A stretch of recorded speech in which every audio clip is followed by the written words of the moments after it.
শুভ সকাল বন্ধুরা, আমি রূপালি চলে এসেছি তোমাদের কাছে নতুন একটা ভিডিও নিয়ে।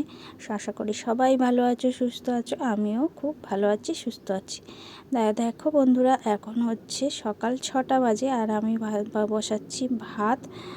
আর আমার মেয়ে স্বর্ণালী গেছে পড়তে, তা ওখানে আমি ভাত বসিয়ে দিয়েছি। আর ভাত বসানোর জায়গাটা দেখলে কতটা অন্ধকার, মানে আলো না জ্বাললে ওখানে রান্নাই করা যায় না। কারেন্ট চলে গেলে আমাকে মোমবাতি জ্বেলে জ্বেলে রান্না করতে হয়, মানে একটা লাইট রাখারও জায়গা নেই। তাই মোমবাতি জ্বালি, আবার লিভে যায়, আবার জ্বালি। তা কি আর বলবো। তা দেখো, আমি হচ্ছে গিয়ে মাছের ঝোল করবো, পটল দিয়ে বেগুন দিয়ে, আর ওদিকে করলা আলু সিদ্ধ করব।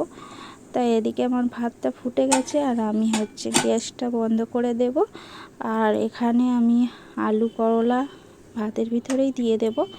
আমি জানি না কেন অনেকেও বলে, সবাই না, অনেকেও বলে যে ভাতে দিলে নাকি ওইভাবে ভাতের গ্যাস বন্ধ করে দিলে সিদ্ধ হয় না, কিন্তু আমার সিদ্ধ হয়ে যায়।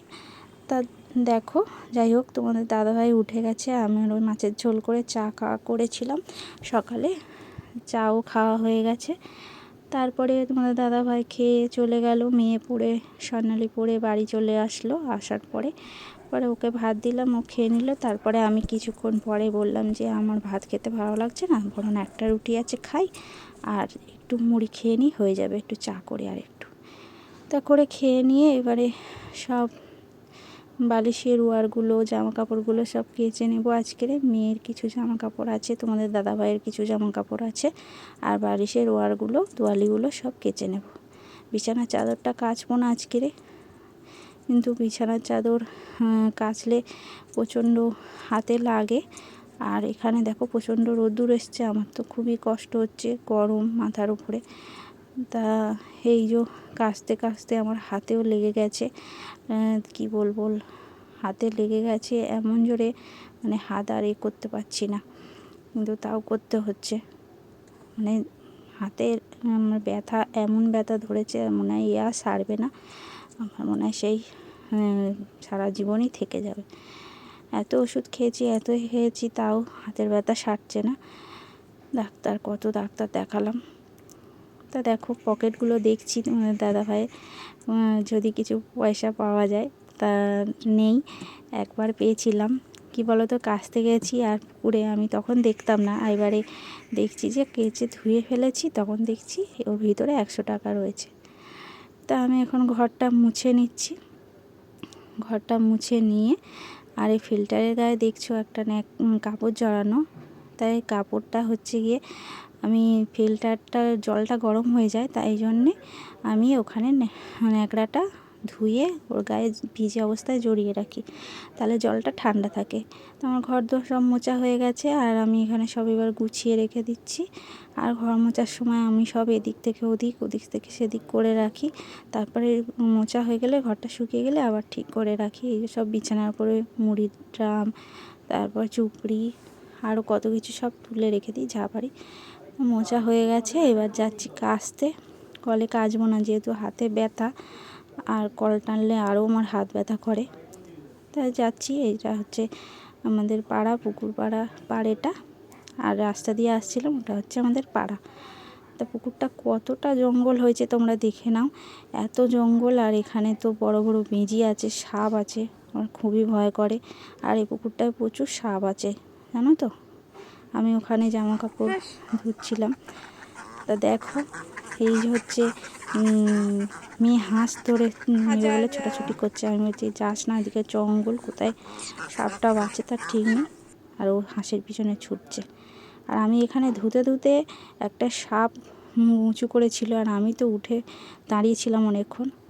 তারপরে আবার করলাম, পরে ধুয়ে নিলাম। তা আমার জামা কাপড় ধোয়া হয়ে গেছে, আমি বাড়ি চলে এসেছি। জামা কাপড়গুলো এখন মেলে দিচ্ছি। প্রচণ্ড রোদ্দুর, আর যেমন তেমন প্রচণ্ড গরম। আর মানে কি বলবো, গরমে আর ভালো লাগছে না। কিন্তু বেশি জামা কাপড় জমে গেলে কাচতেও কষ্ট হয়, ওই জন্য অল্প অল্প করে যতটা পারি কেচে নিয়ে। আর পুকুরে ঘাট ডুবে যাচ্ছে, একটু বৃষ্টি হলেই ঘাট ডুবে যায়।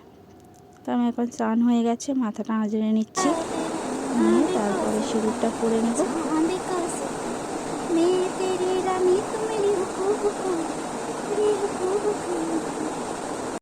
দেখো বন্ধুরা, আমি এখানে সিঁদুর পরতে পরতে মাথা ব্যথাতে গান করছি। জানি না কেমন হয়েছে। আমি এরকমই গান করি, যখন একা একা থাকি করি তখন গান করি। আর আমার মেয়েও বাড়ি আছে, কিন্তু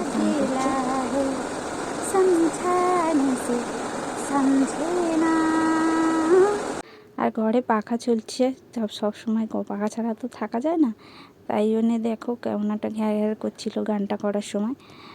যাই হোক, এখানে আমার হয়ে গেছে সব কিছু। মেয়েরও স্নান করা হয়ে গেছে, আর এবারে ও খাচ্ছে ভাত আর আমিও খাচ্ছি পান্তা। কেননা পান্তা ছিল, আর আমি পান্তা কী বলো তো, থাকলে আমি পান্তা দুপুরবেলা খাই, সকালে খাই না। কেননা সকালে খেলে আমার খুব ঘুম পায়, খুব কষ্ট হয়, ও কাজ করতে পারি না, যেন মনে হয় শুয়ে থাকি, ঘুমাই। তা শুয়ে বসে থাকলে তো হবে না, আমার সংসারের কাজগুলো করতে তো হবেই। তা প্রথমে করলা সিদ্ধ দিয়ে আলু সিদ্ধ দিয়ে খেয়ে নিয়েছি, মেয়েকেও দিয়েছি, ও খাওয়া হয়ে গেছে। তারপর আমি পান্তাটা খেলাম, খেয়ে নিয়ে বললাম যদি ভালো লাগে খাবো মাছের ঝোল দিয়ে, নাহলে খাবো না। তো পরে আর খাইনি, ওইভাবে রেখে দিয়েছিলাম। তো যাই হোক, খাওয়া দাওয়া হয়ে গেছে। স্বর্ণালী শুয়ে পড়েছে, আর আমি বললাম আমি তো শুলে হবে না, রেশনের চালগুলো প্রচণ্ড নোংরা, দেখো জড়া পাকানো চালগুলো, আর পুরো পোকা ভর্তি। সকালবেলা তো ঝেড়ে ঝেড়ে রান্না করা সম্ভব নয়, ওই জন্য ঝেড়ে রাখতে হচ্ছে। অল্প অল্প করে ঝেড়ে ঝেড়ে রাখি, ঝেড়ে বেছে বেছে তারপর করি একসঙ্গে। অনেক ঝাড়া বাঁচাও হয় না। এই যে জড়া জড়া চালগুলো বাছছি, আর পোকাগুলো। ওই ফুটো বাটিটা দেখছো, এই ফুটো বাটিটা হচ্ছে তোমাদের দাদাভাই আমাকে বানিয়ে দিয়েছিল। বাটিটা বিক্রি করে দেবো বলছিলাম, তা বললো বিক্রি করতে হবে না, তোমার ফুটো বাটি আমি ওইটা করে দিচ্ছি বলে বাড়িতেই বানিয়ে দিয়েছে। বাটিটা কেমন হয়েছে তোমরা বলো, তোমাদেরও ঘরে থাকলে তোমরাও বানিয়ে নিও। দেখো, এতে তালও চাঁচা যায়, আমি তাল চাঁচি এতে, তালের বড়া করলে। ওই ঘন্টায় ভেঙে গেছিলো একটুখানি, তা বিক্রি করতে দেয়নি। তো যাই হোক, ভিডিওটা তোমাদের ভালো লাগলে প্লিজ লাইক করো, সাবস্ক্রাইব করো, সবাই